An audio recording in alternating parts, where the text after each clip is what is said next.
Hi, I'm Lynne Suprock and a part of this year's Amazing Crafting Products design team. Today we're going to do a tutorial using the amazing Remelt. It comes in a container and it's pretty solid. It looks like Jello.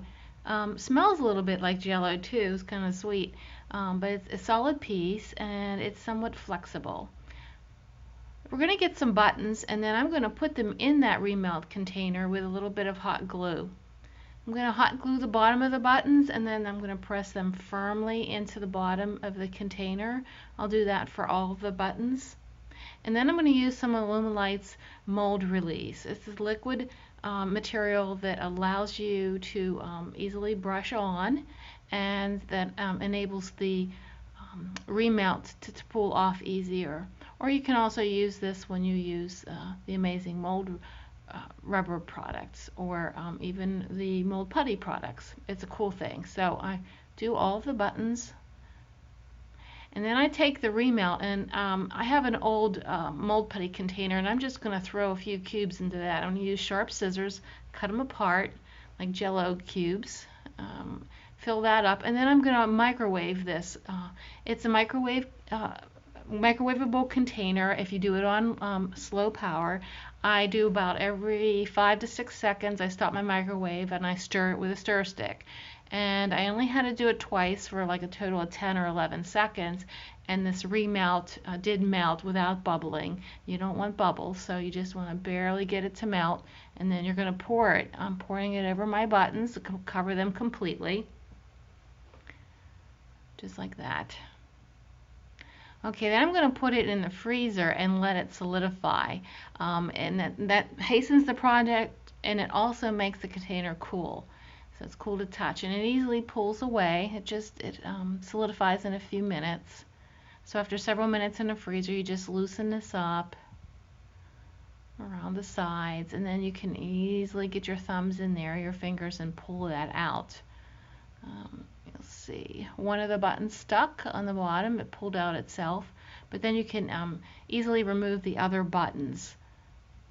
A little bit of the remelt got in the holes and some of that will pull out too, but that's okay because we're going to drill the holes a little bit later. Now some of that overflowed a little bit, so I'm just going to take an X-Acto knife or a sharp blade and I'm going to just trim around there so I can easily pour my resin in and have a better lip.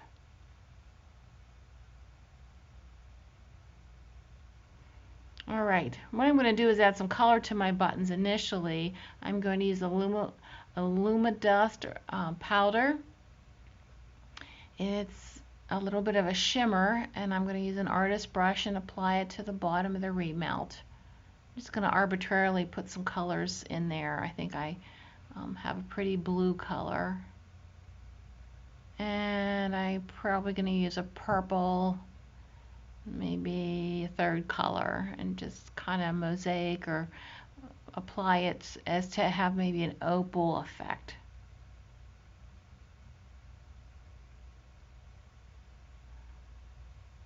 Okay, you can cover the bottom with as much or little as you want. You don't even have to use it, but it provides a little bit of a protective shield between the resin I'm going to pour and the remelt. And my remelt is still pretty cold from being in the freezer, so that's a good thing.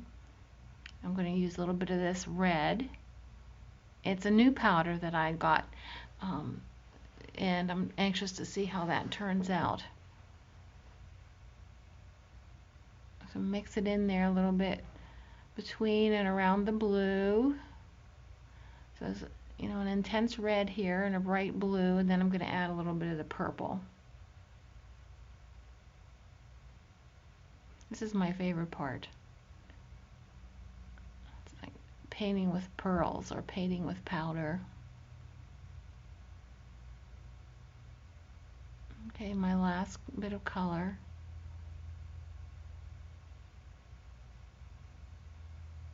And if you get too much powder in there, don't blow it away or tap it or anything. The extra powder just kind of floats to the top, which will become part of the back of the button, which is kind of a cool effect too. It makes it a little bit shimmery.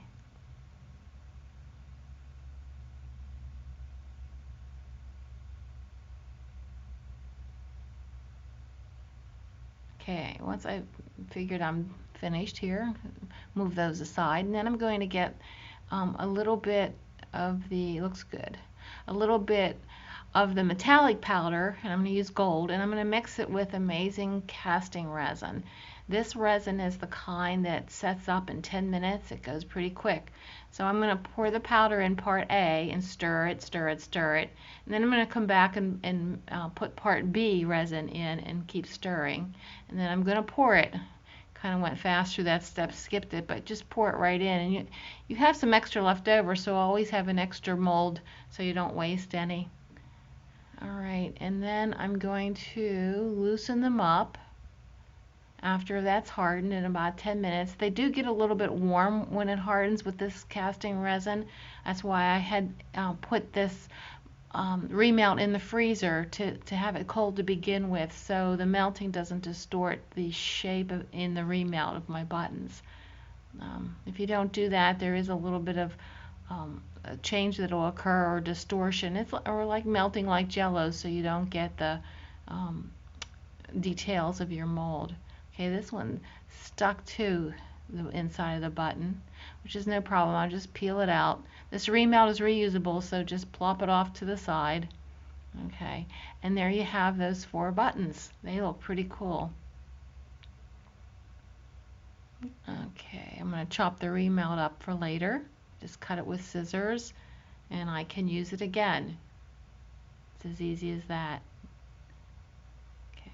If I don't use it right away, I can just store it in the container that the buttons were in, or the remelt's original container. And kind of fit them in there like that.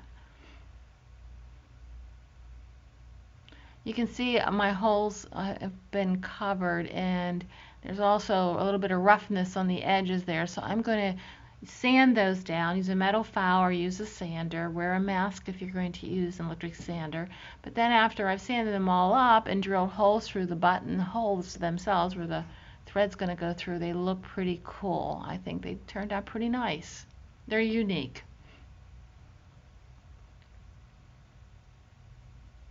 You can dust off a little bit of the extra powder if it's loose.